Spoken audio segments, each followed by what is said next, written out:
Today I will discuss about the method of asexual reproduction. In your syllabus, there are three main types or the three methods are explained. The first one is fission, the budding and fragmentation. But I will explain along with the fragmentation one another method, that is regeneration, because they are interlinked. Now, first, fission. The fission is the English word which means the breakdown of the bigger particle into the smaller particle. Here also same thing happens. The one bigger organisms divide and produces the two daughter cells or the many daughter cells. Now the fission is of the two main types, the binary fission and the multiple fission.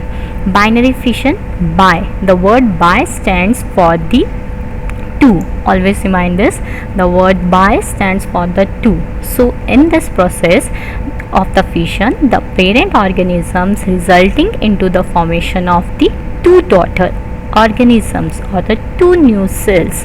So that's why it is known as the binary fission. Fission, always minded, it is meaning that is breakdown. So one parent organism divided into two daughter organism, so that's why this fission is known as binary fission. It occurs in the unicellular organism like amoeba, euglena, paramecium, leishmania. Here the diagram of the fission, they have represented that the parent cell, and here the division of the nucleus occurs and then the two cells are formed. But the diagram which I had given you, in that case I had shown one more step, that is cytokinesis, division of the cytoplasm. First the parent cell is there and later the karyokinesis occurs, that is the division of the nucleus, and then cytokinesis occurs, that is division of cytoplasm, and then two new cells are formed. Now move to the next. Multiple fission. Multiple means many. So the process of fission resulting in the formation of many daughter cells is called the multiple fission. Fission again means breakdown and many cells are produced, so that's why it is known as multiple fission.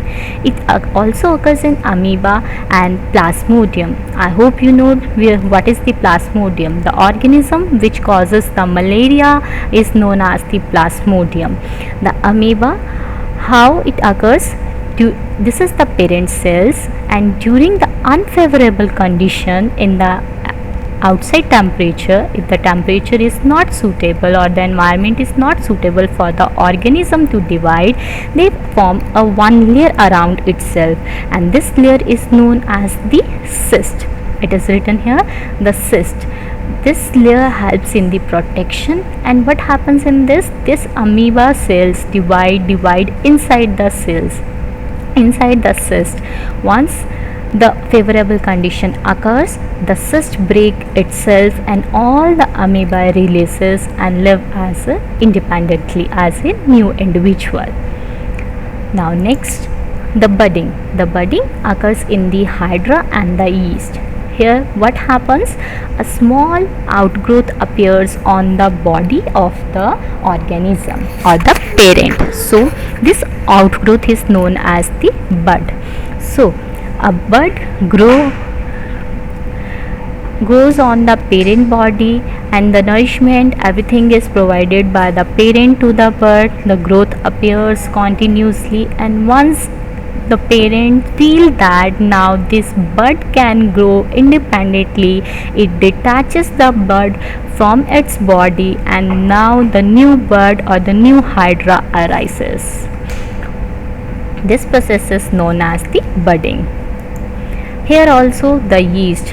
Do you know what is the yeast? I hope you know that because you had done this yeast in your 7th class, the respiration chapter 1 process, that is known as the fermentation. The fermentation is the anaerobic respiration in which the carbon dioxide is present and no oxygen is there during the respiration process, and the alcohol is formed. The anaerobic respiration, in which the absence of oxygen is there and the yeast produces the alcohol. It occurs in the yeast. The fermentation process occurs in the yeast, and this yeast also divides by the process of the budding. How it divides? Same like hydra, a small bud arises on the body of the parent, and this bud grows and grows. But two things happen in this case: either the new yeast cell separated from the parent cell, or it may remain attached to the parent cell and forms the chain of the yeast cell.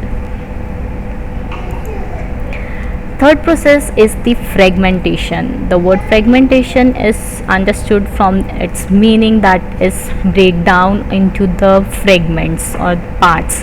The organism break down into two or more pieces after maturation is called the fragmentation. Always remember this, that reproduction only occurs after the maturation. Once the organism is mature, capable to reproduce, only the reproduction occurs.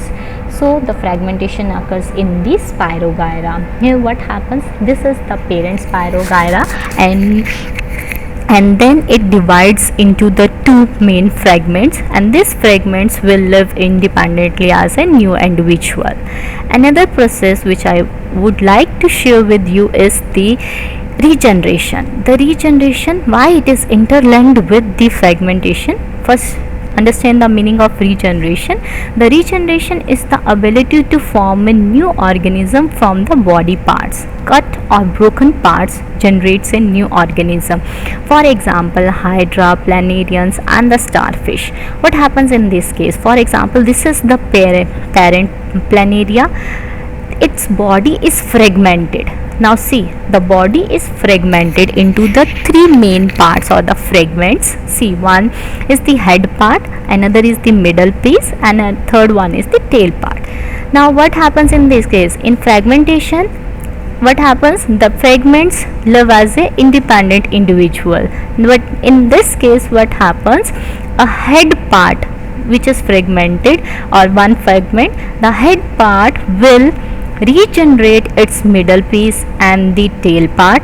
See here, and the middle piece will regenerate its head part and tail part, and the tail part will regenerate its head and the middle piece. So now the three planarians arises from the single planaria. Okay, their growth is shown here.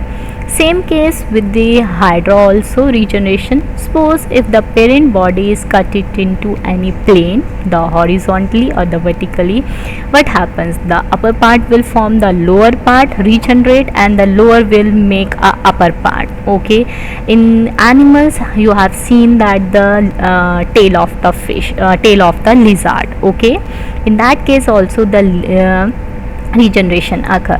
And in human beings, I hope you know, only the one part or the one organ of the your one tissue, not the organ, the tissue of your body regenerates. That is only the skin, not any other part of your body regenerate. Only the skin has the regenerative cells. It doesn't happen that if you remove one kidney and then the new kidney will be formed in there itself. No, it is never generate. Or even the liver or the stomach, only the skin. When a cut appears on the body, it will reappear itself, it will repair itself, and the new skin appear at that particular cut, and your bone cut is repaired. Thank you.